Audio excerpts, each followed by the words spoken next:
This is the new and improved Limited V2 from Ride1UP. We really like the simplicity of the original version of the bike, and even with some upgrades, we were really happy to see that present here as well. So why do we recommend this bike to just about anyone? Let's take a ride and find out.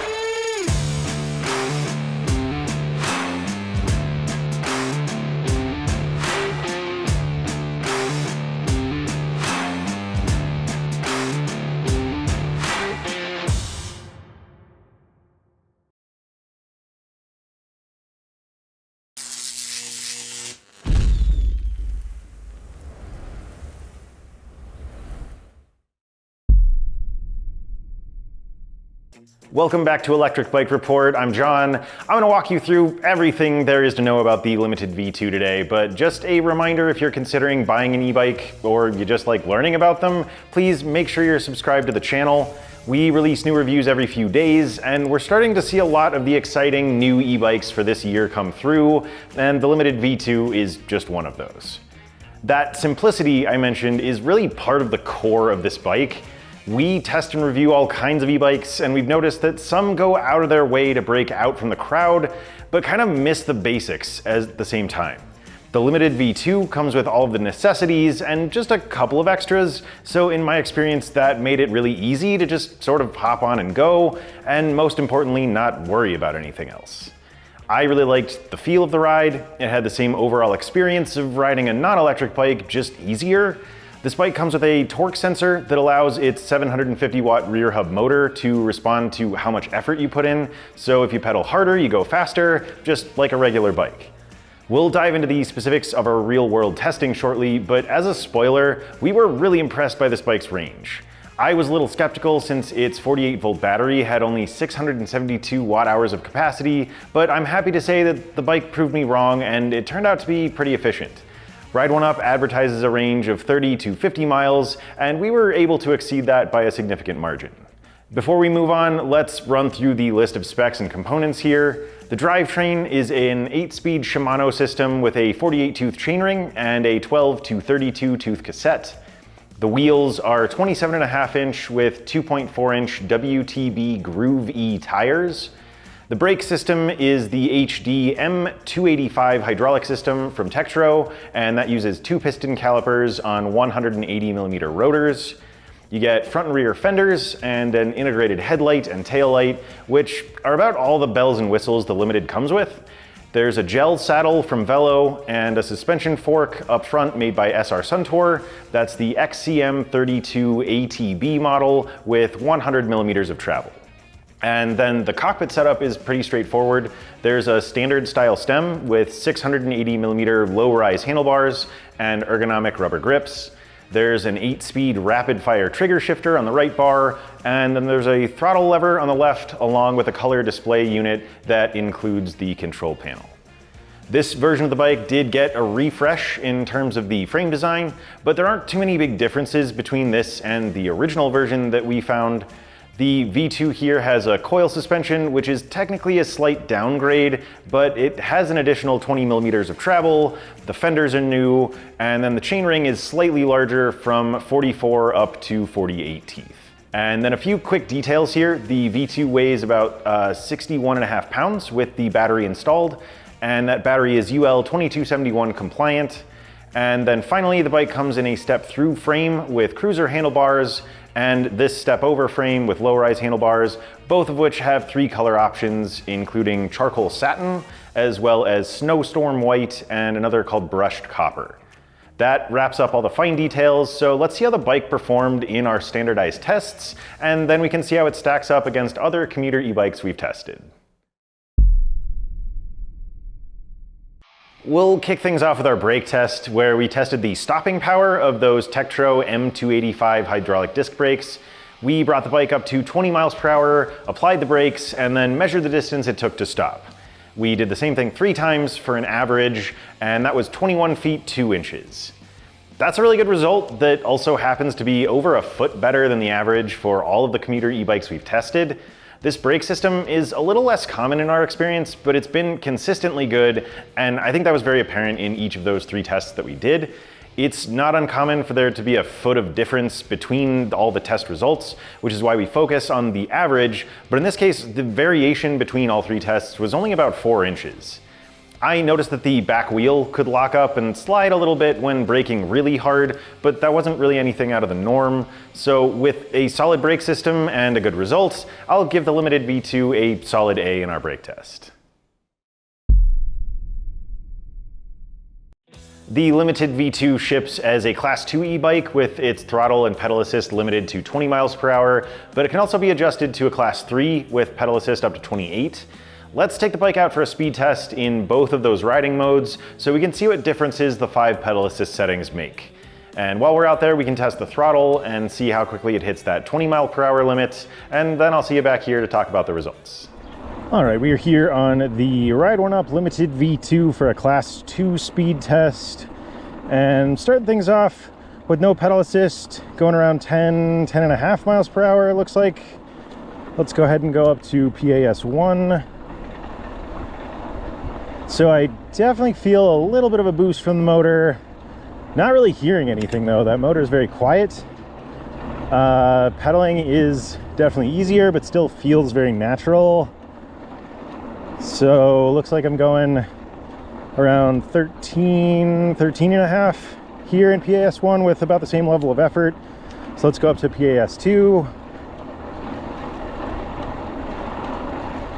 All right, feeling a little slow, steady build. Getting a couple more miles per hour. So around 15 and a half, 16 miles per hour, it looks like. Let's go ahead up to PAS3. All right, just, again, a gradual increase, a little extra dose of speed, but very smooth engagement. So up to about 19 miles per hour here. Nice big jump there. Let's go up to PAS4. Okay, definitely feeling lots of power now. Like 1 through 3 felt like a pretty even jumps. This one feels a little bit more significant. So that's interesting. We're actually going over 22, but then it's backing down. Okay, so that was like a surge of power that then kind of settled back to around the Class 2 limit. So we're going 20.9, 21 miles per hour. Let's go up to PAS5. And I wouldn't expect to get any difference here. I'm not really feeling any difference, and that makes sense with that Class 2 limit. So let's go see how it does in Class 3 mode. All right, we're back for a Class 3 speed test on the Limited V2. Dialing things in right around 10.5 miles per hour with no pedal assist again. Let's go up to PAS1. All right, again, pretty subtle, very quiet, little boost of power. Feels very natural. Getting, again, a noticeable difference in speed. So shift up again, actually. Yeah, it looks like we're going around 14, maybe 14 and a half miles per hour. Maybe up toward 15. All right, let's go up to PAS2. And feeling another little boost here. Again, very smooth, very natural. Shift up again, actually. And let's see, still building a little bit. Up around 18 and a half, 19 miles an hour from the looks of things.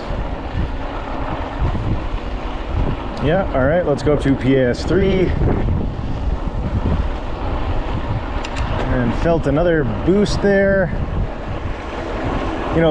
Pedaling is about the same, ease, but definitely noticing more speed.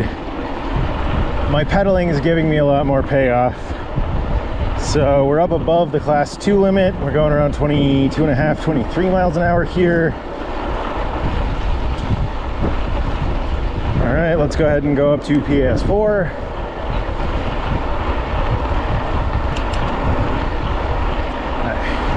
And I'm up in 8th gear. So it looks like around 25 miles an hour. And then we'll finish things off in PAS 5. On your left. And wow, all right, definitely feeling lots of power here. Up to just under 30 miles an hour, wow. All right, we will call that our class 3 speed test. All right, we're back on the limited V2 for a throttle acceleration test from 0 to 20. Let's start in 3, 2, 1, go. All right, kind of a nice, steady, gradual build. Picking up quick though. 17, 18, 19, 20. So overall, the Class 2 mode test showed a pattern that we see often on bikes that can be adjusted to a Class 3 mode. My speed picked up pretty steadily, but there was a noticeable limitation from the 20 mile per hour maximum. So I started with no pedal assist at 10.6 miles per hour, and then moving up through the 5 power levels, I hit 13.5 in PAS 1, 15.8 in PAS 2, 19.1 in PAS 3, and then 21 miles per hour in both PAS 4 and 5. The Class 3 mode test showed a very different pattern with steady increases across the board. PAS 1 got me up to 14.8 miles per hour, PAS 2 went up to 18.9, PAS 3 was 22.8, PAS 4 was 25.1, and then PAS 5 really kicked things into high gear with a huge jump up to a whopping 29.9 miles per hour. I was pretty happy with how well distributed the pedal assist settings were, but if you prefer something different, you can always go into the settings menu and fine-tune the percentage of motor output in each setting. You can use our data to get an idea of where you'll land with all the standard settings, but since there's a torque sensor here, even those will probably behave a little differently for you. I noticed a couple of weird power surges in Class 2 mode where the bike went up to about 24 miles per hour and then settled back down, but overall that wasn't a big deal. Generally, I think this bike did awesome in this test. I like that it felt very much like an analog bike in all but its highest power settings. Everywhere else, the push from the motor was noticeable, but not really overpowering, so it felt very smooth and natural. I also thought even the power of PAS 1, the lowest setting, was really practical. Don't get me wrong, I had a blast going almost 30 miles per hour, but I also didn't really feel held back if I needed to conserve battery power by using that lower setting. I mentioned already that the limited V2 really shined in our range test, but the details are definitely worth diving into. We tested the bike in PAS 1 and PAS 5 until we completely drained the battery, and that gave us a low and high end bracket of 32.9 to 75.4 miles on a single charge. The bike's high end result was 20 miles beyond the average, which we honestly think might be a bit high.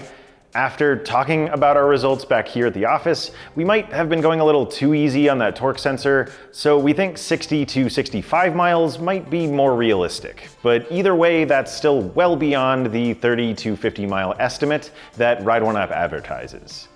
The Limited's low-end result was still slightly above average when compared to similar bikes we've tested, but that was much more reasonable, and it still shows that the motor is very efficient. Our estimated results for that test based on the motor and battery specs were only about 17 miles with a time of around 55 minutes on the bike, so we had roughly a 93% increase in both distance and time in our real-world test. There's no denying that this bike has great range, and the main reason for that is its torque sensor. This allows the power output of the motor to fluctuate instead of being a constant, steady flow, so it uses less power in the long run, and that extends the life of the battery.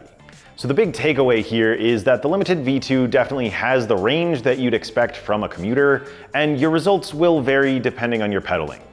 Even if you're using the maximum amount of power in PAS 5, you're probably gonna have at least one round trip covered, and if you like a more natural feeling ride with less power, you might squeeze a few days out of the battery. With all that in mind, I'll give the Limited a well-earned 2 thumbs up.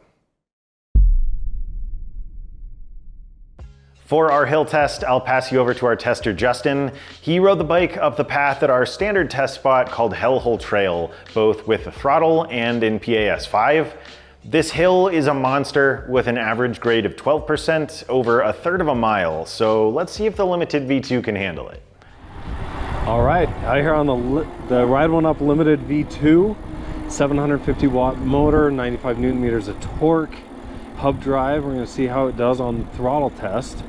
Right now, it feels like it's doing pretty good. It's peaking right under 1,000 watts, 10 miles an hour down to 9, 8.3, 7.9, 6.5, 6.1. See if it makes it through here. This is kind of generally one of the toughest sections. If it makes it through, it'll probably make it up. We'll see.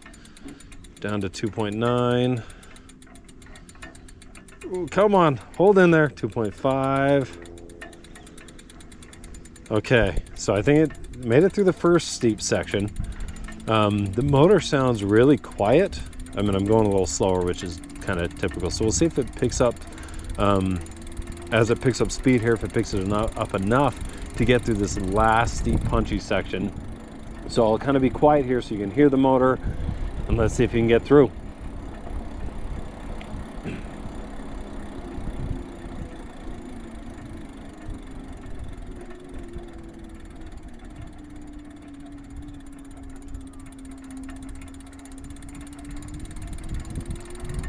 Okay, yeah, so it's gonna make it. Got down to about 5.2 miles per hour. Did notice the watt peakage kind of dropped a little bit as it started going slower. Dropped down into the 800s. I don't think it's gonna be a speed demon per se up this hill, but it's gonna make it up on throttle only. So that's all you can really ask for on a hill like hellhole. So we'll go to the tape and see how it did compared to previous models, and turn around and pedal it up and see how it does there. Okay, back out on the Ride1UP Limited V2 pedal test. Let's see how it does. Jump around these people real quick. On your left.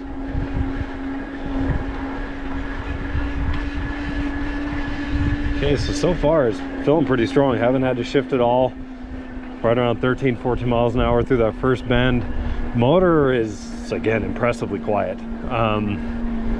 Really hardly hearing it at all.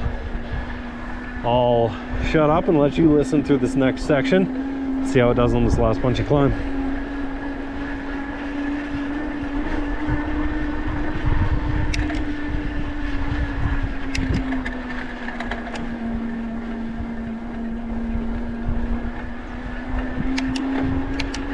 See, I downshifted twice. Motor's still staying pretty darn quiet here, just a teeny bit more. Almost like a hum as I get faster. We only dropped down to 11, 12 miles per hour there. I think this is gonna be a pretty solid result. Was not a speed demon on throttle, but made it up. It feels really solid when I'm pedaling, and I'm not pedaling hard. So let's go to the tape and see how it did.